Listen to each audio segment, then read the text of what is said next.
Well, a short time ago tonight, I spoke to Lieutenant Colonel Peter Lerner from the Israel Defense Forces. I started by asking him who broke the ceasefire. 90 minutes after 8 o'clock, Hamas terrorists came out of the ground. One of them blew themselves up.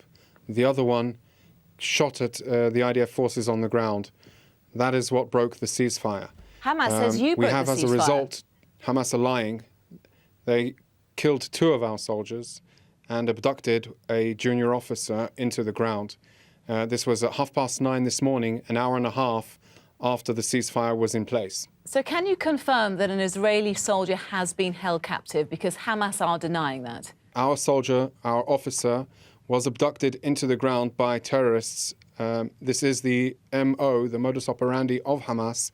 They abduct people, they strive for it, they announce it publicly, and this is what they have done today. What lengths will you go to get him back? What we are currently doing is operating on the ground, utilising our ground forces, utilising all of our intelligence capabilities to try and zoom in on the perpetrators of this attack.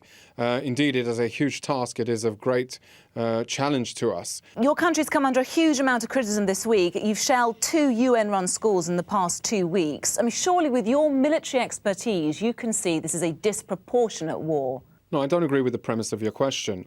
There is a huge challenge in the Gaza Strip. There is a huge challenge facing Hamas, specifically because of the way they built up all of their fortifications. It is all utilizing and abusing and exploiting the civilian arena. They have hidden beneath schools, between mosques. Killed is justified.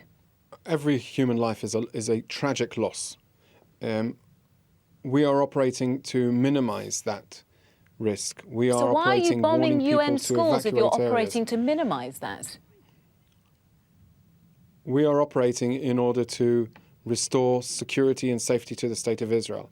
Hamas are operating in order to exasperate the situation, to escalate the violence. Hamas have to be accountable for the ongoing aggression against Israel. And Israel's this is an accountability? unbearable reality, a reality. And what about Israel's accountability? Because you have been accused of war crimes. The UN have said your actions are outrageous and unjustifiable when it comes to bombing UN schools.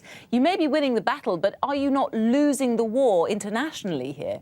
There are severe components of this battlefield which makes it extremely difficult for any professional military, and I would challenge and say that the IDF on a comparative level with militaries, Western militaries, is on par at least, if not better. The UN is urging you to recommit to this ceasefire. Will you? I think we have enough to discuss at the moment. The military definitely doesn't discuss issues with the United Nations. That is done by our Foreign Ministry and the Prime Minister's office. Is the will there?